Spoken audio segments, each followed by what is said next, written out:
शिवसेना पक्ष आणि धनुष्यबाण कोणाचा सुप्रीम कोर्टामध्ये आज पुन्हा एकदा महासुनावणी होणार आहे। कपिल सिब्बल आज युक्तिवाद संपवण्याची शक्यता आहे। दिल्लीतल्या या सुनावणीकडे महाराष्ट्राचं लक्ष आहे। शिवसेना पक्ष आणि चिन्हासंदर्भात सुप्रीम कोर्टात आज ही पुन्हा सुनावणी पार पडेल आणि महत्त्वाचं म्हणजे ठाकरे गटाची बाजू मांडणारे वकील कपिल सिब्बल आज हा युक्तिवाद संपवण्याची शक्यता आहे। कालच्या युक्तिवादात कपिल सिब्बल यांनी विधानसभाध्यक्ष राहुल नार्वेकर यांच्यावर जोरदार हल्लाबोल केला। विधानसभाध्यक्षांनी अधिकारांची मर्यादा ओलांडल्याचं सिब्बल म्हणाले, तर विधानसभाध्यक्षांनी कायद्याच्या बाहेरचा निर्णय दिल्याचं सिब्बल म्हणाले। विधिमंडळ पक्ष हाच राजकीय पक्ष असल्याचा हा निष्कर्ष काढत राहुल नार्वेकरांनी पक्ष आणि चिन्हाचा निर्णय दिल्याचं म्हणत सिब्बल यांनी नार्वेकरांवर निशाणा साधला। त्यामुळे कपिल सिब्बल आज नेमका युक्तिवादामध्ये कुठल्या मुद्द्यांची मांडणी करतात याकडे आता पुन्हा सगळ्यांचं लक्ष असणार आहे।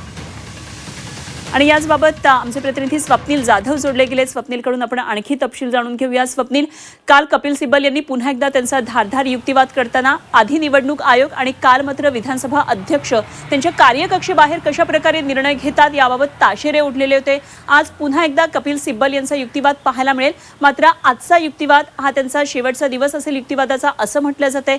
काय काय नेमक्या कोर्टातून या संदर्भातल्या घडामोडी?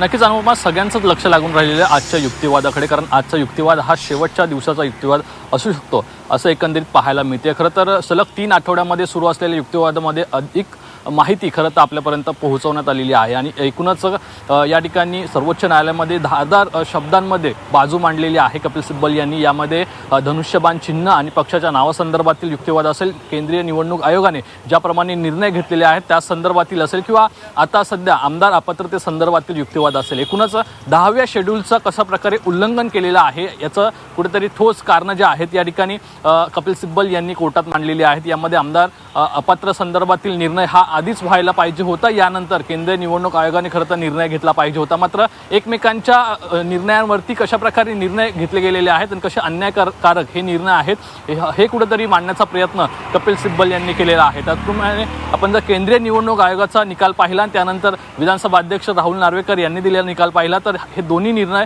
अन्यायकारक आहेत। त्यामुळे या संदर्भातील निर्णय आधीच जर झाले असते किंवा सर्वोच्च न्यायालयामध्ये जेव्हा धाव घेण्यात आली तेव्हाच जर निर्णय झाले असते तर आताची परिस्थिती ही काही वेगळी असते असं कपिल सिब्बल यांनी म्हटलेलं आहे। त्यामुळे आमदार अपात्रतेसंदर्भाच्या नंतर काही घडामोडी घडलेल्या आहेत। या घडामोडींचा सुद्धा आज उल्लेख जो आहे तो कपिल सिब्बल आज कोर्टामध्ये मांडण्याची शक्यता आहे। यामध्ये खासदार अपात्र संदर्भात असेल किंवा इतर ज्या पक्षबांधणी झाली आहे यानंतरची पक्षबांधणी झालेली आहे, तसेच 1999चा जो खरं घटना आहे शिवसेनेची, ही घटना सर्वोच्च न्यायालयाकडे पाठवण्यात आलेली आहे। त्याचप्रमाणे केंद्रीय निवडणूक आयोगामध्ये हीच घटना मूळ घटना असं म्हटलेलं आहे त्यांनी। त्यानंतर 2013ची घटना असेल, या संदर्भातील अधिक उल्लेख जे आहे ते कपिल सिब्बल आजच्या घडामोडी आणि आजच्या युक्तिवादामध्ये करतील। त्यामुळे यानंतर ठाकरे गटाला आज वेळ दिला जातो का, यानंतरचा पुढचा वेळ दिला जातो हे पाहणं महत्त्वाचं असेल। खरं, देवदत्त कामत सुद्धा आज बहुधा त्यांचा युक्तिवाद सुरू करतील कपिल सिब्बल यानंतर युबीटीकडून। त्यामुळे आपण या सगळ्या घडामोडींवर लक्ष ठेवून राहूया। स्वप्नील, धन्यवाद दिलेल्या सगळ्या सविस्तर माहितीसाठी।